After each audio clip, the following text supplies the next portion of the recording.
May I now call Neha to introduce our today's chief guest, Sandeep Chachra.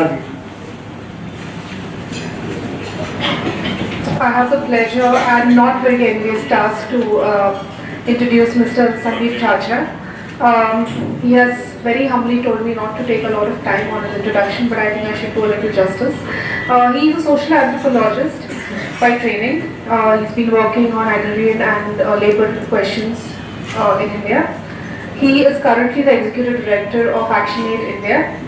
He is also the co-chair of World Urban Campaign of UN Habitat. Sandeep ji volunteers a lot of time as honorary advisor to the Supreme Court commissioners on the issues of right to food and homelessness cases. He is also the managing editor of International Political Economy journal called Agrarian South. Apart from this, he has also authored a lot of articles and books on relevant development issues. And of course, he comes with a very, very enriching experience and has been serving in different capacities in ActionAid, International and India. So with this, I welcome the chief guest, Mr. Sandeep Chachra.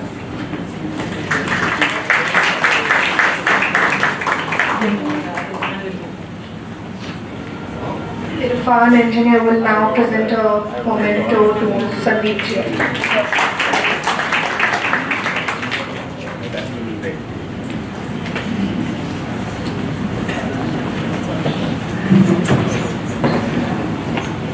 I now call upon Sandeep Chachra ji to briefly speak about relevance of today's topic before we call upon Professor Christophe Jaffrelot to deliver the memorial lecture.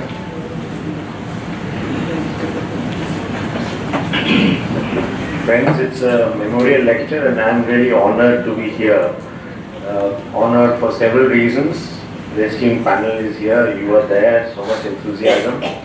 But much more than that, honestly, to be honored to be here for the towering personality whose memory we are organizing this event on, Dr.Asghar, who stood for various aspects of democracy, including a very big struggle for defense of democracy. Of course, Irfan was speaking about secularism, Irfan was speaking about a lot of other things, but I think in all this larger question of a defense of democracy, which I honestly think this world needs a lot more of, is what is our association as ActionAid India with Asghar Ali Sahab, with his organization, with Irfan and with the other aspects of struggles that he represented.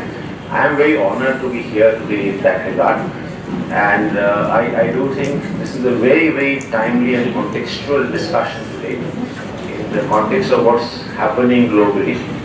I mean, nowhere more than after the finance crisis of 2008, after the triple crisis of 2008, there were lots of speculations that perhaps this world will see a different formulation of social progress. Perhaps capitalism is on its final path of descent. Perhaps this is the time when capitalism will implode upon itself. There are all kinds of speculations. But the worst of those speculations seems to be coming true, which takes us on to various debates, and I'm sure groups are having it. Everywhere in the world this debate is on, from the US to the Brexit context to our own country. But not just our own country, everywhere you see this larger discussion of, are we going back in history? So is history repeating its cycle in its most negative sense?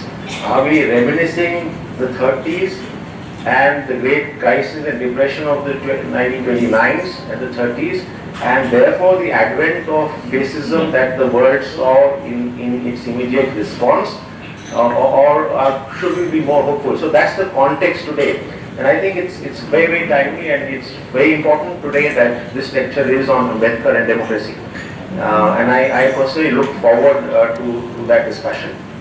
The last 4-5 years, but particularly 2016, Trump's going to be inaugurated in another 10 days' time. And I was tweeting this morning, are we sure we're going to see the inauguration?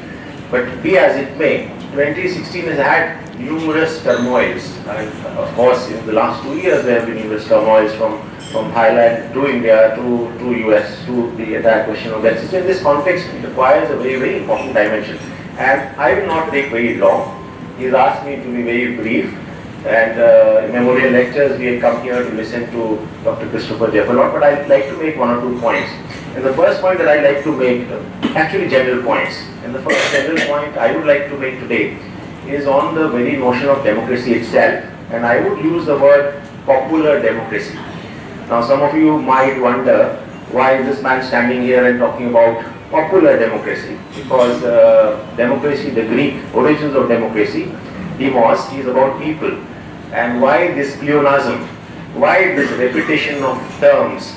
And therefore the use of the idea of whether popular or whether authentic as an epithet to democracy. That's something I would like to begin to use because that's the reality we face today. The reality that we face today is a rupture between the two ideals. The ideal of what we call liberty and the ideal of what we would call equality. Now one sees, and this was always a danger, AMBEDKAR pointed to it long years ago, is one of the three cautions. We can debate the other two cautions, but is one of the three cautions to the idea of democracy was the question of social democracy. But there seems to be, in the advance of democracy globally, an institutionalized capture of the very idea of demos itself and the very idea of democracy itself, leading me to use this epithet to say, let's talk about popular democracies and let's talk about authentic democracies, as if the word democracy itself is no longer what we seem to represent. And this very rupture is seen in various ways. In a sense, while one can argue that under capitalism, while one can argue that under a market regime, under neoliberalism, the idea of liberty seems to have gained not a universal momentum, but somewhat a fragmented momentum if you look at the geopolitics of all of the 200 plus countries or what constitute the nation states today.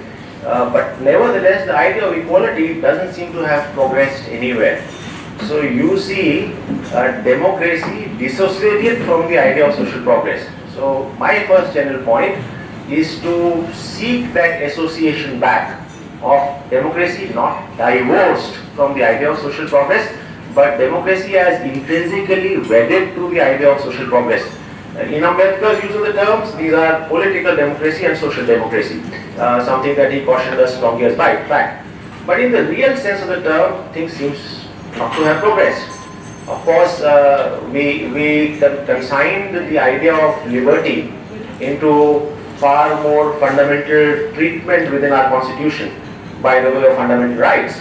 But we also have consigned the idea of what could be called equality, or therefore social, economic and cultural rights, to what was then called progressive realization under the idea of the directive principles of the state policy. And one hasn't seen in this last 7 decades any remarkable progress, let alone in India and anywhere else, on this idea of equality. And one can premise here that under the financial oligopolies that there are, under a context where the last 30 years have seen an unmitigated rise to inequalities, under an idea where everything seems to be privatized, there cannot be and there shall not be the advance to the idea of equality itself, and therefore an advance to the idea of social progress. And therefore you have a vacuous democracy, which is a democracy in the institutional form, which is a democracy in a formative sense with rights and rituals. Elections are nothing but rituals in several parts of this world.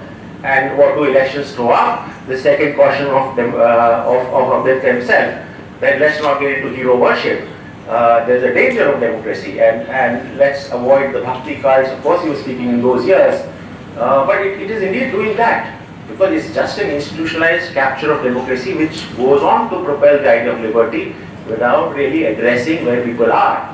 So without really addressing the question of equality, you have a situation here when very unequal people, very historically baggage people who have been exploited for 3 generations on, and these are the groups ActionAid works with across the country, participate not on an equal footing, with people who had a history of a different kind, of an exploitative kind, and people who had the advantages of what is called the tailwinds of history with them, and the tailwinds of that feudal power with them. So that's where we are in a larger sense. And the question of struggles is exactly that. Now that brings me to the second general point, and I'll end there.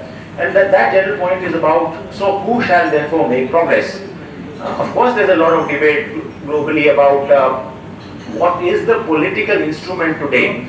There is a general angst among the popular classes everywhere in the world, be it the developed nations, be it the nations which are struggling to find their place under the sun, be it the peoples who are struggling to find their place under the sun.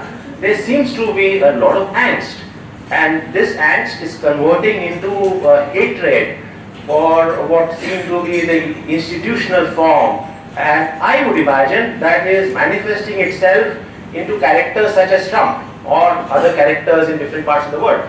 Certainly that manifested itself into the idea of Britain exiting from the European Union. One can argue it various ways. The French people would argue it in a different way perhaps, but nevertheless it is manifesting itself into dangerous proportions. After all, that's exactly what happened in Nazi Germany. Hitler's populism was no less. So anyway, so that seems to be the outcome or the hiatus which it is creating. So therefore, who shall make the struggle? Is there a political instrument, or do the political instrument need sharpening at this stage? A different kind of a political instrument is needed, or a revamping of those political instruments is needed. If there is angst, how is this angst converting into the idea of social progress? And there is that particular debate in the world there will be different arguments of whether revolution is needed or whether revolution. Of course, Ambedkar had a view on it. He saw it as a threat to democracy. I would imagine that this needs debate, because across the world history, progress of democracy has been only made by people's struggles. Actually, what is the French Revolution? How did this idea get propelled? So it is a result of a struggle. There are different ideas, there are different ideologies. One can look at the Chinese advance, or one can look at the Russian advance, or one can look at the Cuban advance, or the Vietnamese advance under Ho Chi Minh differently. But these are results of popular struggles, struggles for equality,